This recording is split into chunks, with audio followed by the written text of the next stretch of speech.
Hello friends, welcome to Defence Matrix. तो हम औकात सीरीज को कंटिन्यू करने वाले हैं। इसके बारे में हम चर्चा नहीं कर रहे थे, लेकिन ऐसा लगता है कि इसको लेकर चर्चा करनी पड़ेगी। तो जैसे कि हम जानते हैं, पाकिस्तान ने टर्की और इजिप्ट के साथ प्रपोज किया है मीडिएशन के लिए, जहां पर वो ईरान और यूएस के बीच में मीडिएट करने की बात कर रहे हैं। बेसिकली कोई मीडिएशन यहाँ पर नहीं हो रहा है, ये आसिम मुनीर की साइड से प्रपोजल था। बेसिकली ये अमेरिका की बात को ईरान तक डिप्लोमेटिक चैनल से पहुँचाएंगे, काम बस इतना है। यहाँ पर दोनों को बैठाकर दोनों में जो मतभेद हैं उसको दूर नहीं किया जाएगा।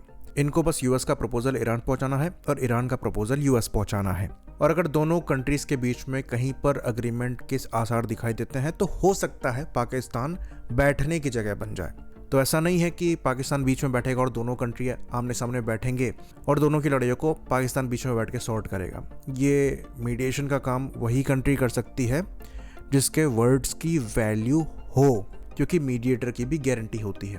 तो क्या पाकिस्तान की औकात है यूएस के बिहाफ में गारंटी लेने की? ये खुद डरे हुए हैं कि कल को यूएस इन पर अटैक ना कर दे। तो ये जो मीडिएशन वाली बात चल रही है, अगर कोई थोड़ा बहुत भी ऑनगोइंग सिचुएशन को फॉलो कर रहा है तो उसको समझ में आ जानी चाहिए कि यहाँ पर मीडिएशन के आसार बहुत ज़्यादा कम है। और ये जो कंट्रीज मीडिएट कर रही हैं, ये अब नोइंगली या फिर अननोइंगली चीज़ों को स्टॉल कराने की कोशिश कर रही हैं, जो कि यूएस को, इजराइल को मौका देगा रिपोजिशन करने के लिए, ताकि वो अपने प्लान पर दोबारा से काम करके ज़्यादा इफेक्टिवली अटैक कर पाए, ताकि कोई रिजल्ट यहाँ पर आ पाए। क्योंकि फिलहाल स्ट्रेट ऑफ हॉर्मुज जो ब्लॉक हो रखा है, उसकी वजह से दुनिया भर में बहुत प्रेशर है और अमेरिका पर भी प्रेशर है कि वो किसी तरीके से स्ट्रेट ऑफ हॉर्मुज को खुलाएं। और ये चीज़ इसी से क्लियर हो जानी चाहिए जो कंडीशंस यूएस ने रखी हैं सीज फायर के लिए। तो करीबन 15 कंडीशन रखी गई हैं, प्लान ऑफ पीस जिसे कहा जा रहा है, जिसके अंतर्गत पहला है 1 महीने का सीज फायर। उसके बाद दूसरा है डिसमेंटल न्यूक्लियर कैपेबिलिटीज़, यानी कि ईरान को अपनी न्यूक्लियर कैपेबिलिटीज़, वेपन कैपेबिलिटीज़ पूरी तरीके से डिसमेंटल करनी पड़ेगी। तीसरा है इनको परमानेंटली कमिटमेंट देना पड़ेगा कि ये कभी न्यूक्लियर वेपन डेवलप नहीं करेंगे। डोमेस्टिक एनरिचमेंट को पूरी तरीके से बैन करना पड़ेगा। अपने यूरेनियम को इनको IAEA यानी कि इंटरनेशनल एटॉमिक एनर्जी एजेंसी को हैंडओवर करना पड़ेगा। और जो मेजर फैसिलिटीज़ हैं इनकी, जैसे कि इस्फहान में हो गई, फोर्दो में हो गई, नतांज में हो गई, वो इनको डिस्ट्रॉय करनी पड़ेगी या डिकमीशन करनी पड़ेगी। और IAEA को अनरिस्ट्रिक्टेड एक्सेस देना पड़ेगा अपने न्यूक्लियर प्रोग्राम का। साथ में अपनी प्रॉक्सी एक्टिविटीज़ को विड्रॉ करना पड़ेगा, अपने प्रॉक्सी फंडिंग को विड्रॉ करना पड़ेगा, यानी कि हिजबुल्लाह, हूतीज़, हमास ख़त्म। उसके बाद अपनी मिसाइल रेंजेस पर कैप लगानी पड़ेंगी और उसके बाद मिसाइल यूज़ को रिस्ट्रिक्ट करना पड़ेगा। अब आप ये बताइए कि क्या ये कंडीशन आपको पीस की या फिर ट्रूस की लग रही हैं? ये कंडीशन सरेंडर की होती हैं, यानी कि यूएस द्वारा जो कंडीशन रखी गई हैं, ये सीधे सीधे ईरान से सरेंडर मांग रहे हैं। तो इन कंडीशन से क्या आपको लगता है ईरान यहाँ पर अग्री करके पीस टॉक के लिए सामने आएगा? तो अगर आप यहाँ पर मीडिएटर बनने की बात कर रहे हैं तो पहला सवाल ये उठता है कि क्या आप इस कंडीशन से एग्री करते हैं? क्या आपको लगता है ईरान को ये कंडीशंस माननी चाहिए?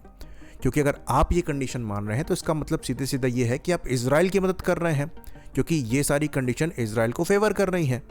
तो क्या पाकिस्तान इजराइल की मदद यहाँ पर कर रहा है इन कंडीशंस को फॉरवर्ड करके? क्योंकि ये चीज़ इंडिया नहीं कर सकता। इंडिया ईरान को नहीं कह सकता कि तुम सरेंडर कर दो। तो ये क्लियरली ट्रूस नहीं चाहते हैं। ये देखकर समझ में आ जाना चाहिए कि यहाँ पर चीज़ों को स्टॉल करने की कोशिश करी जा रही है, थोड़ा समय बाय करने की कोशिश करी जा रही है, ताकि रिपोजिशनिंग करी जा सके। जो अल्टीमेट गोल है तो वो तभी अचीव होगा जब ईरान में रजीम चेंज होगा और IRGC के हाथ से कंट्रोल जाएगा। क्योंकि अगर आप ईरान की भी कंडीशन देखें तो वो भी ऐसी है जो कि अमेरिका के लिए मानना मतलब डिफीट एक्सेप्ट करना है, यानी कि पहले तो सारा एग्रेशन ख़त्म किया जाए, उसके बाद गारंटी मांगी जा रही है कि यहाँ पर किसी तरीके का सैंक्शन नहीं लगाया जाएगा। उसके बाद जो नुकसान हुआ है उसकी भरपाई यूएस को करनी पड़ेगी और स्ट्रेट ऑफ हॉर्मुज पे पूरी तरीके से ईरान का कंट्रोल रहेगा। तो ये कोई बीच का रास्ता नहीं है। सेम चीज़ यूक्रेन की साइड से भी करी जा रही थी, इसलिए यहाँ पर ये वॉर इतनी लंबी खींच रही है। तो वहाँ से भी अगर आपने थोड़ा बहुत लेसन लिया हो तो इतना दिमाग आपके पास होना चाहिए कि यहाँ पीस इस्टेब्लिश होने के चांसेस नहीं है। यहाँ अगर आप बीच में पड़ रहे हैं तो अपनी ही बेइज्जती करवा रहे हैं, या फिर नोइंगली या अननोइंगली आप यहाँ पर ईरान के अगेंस्ट में काम कर रहे हैं। और पाकिस्तान के लिए ये चीज़ सही भी हो सकती है क्योंकि सऊदी अरेबिया का इंटरेस्ट है ईरान के डिस्ट्रक्शन से और पाकिस्तान सिक्योरिटी गारंटी देता है सऊदी अरेबिया को। तो हो सकता है कि इजराइल के बिहाफ में वो यहाँ पर मीडिएशन की बात करते हुए सऊदी अरेबिया के कॉज के लिए काम कर रहे हों। इसलिए यहाँ से इंडिया को दूर रहने की ज़रूरत है। अनफॉर्चुनेटली इंडिया में जो लोकल पॉलिटिक्स है वो पाकिस्तान की साइड लेते हुए दिख रही है। हम जनरली पॉलिटिक्स से दूर रहते हैं पर ये इंडिया के स्टांस को अफेक्ट कर सकता है। पाकिस्तान यहाँ पर गलती कर रहा है और ये गलती हमें उन्हें करने देनी चाहिए क्योंकि अगर पाकिस्तान के इन्वॉल्वमेंट की वजह से ईरान का नुकसान होता है तो हो सकता है कल को ईरान पाकिस्तान पर भी अटैक कर दे। तो ये इनकी औकात है और इसके पीछे रीज़न ये है कि यहाँ पर डिसीजन जो है ये आसिम मुनीर ले रहे हैं, इनकी पॉलिटिकल लीडरशिप नहीं ले रही है। तो डिप्लोमेसी का लेवल भी आपको वही दिखाई देगा।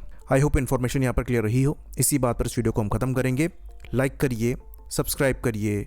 जय हिंद।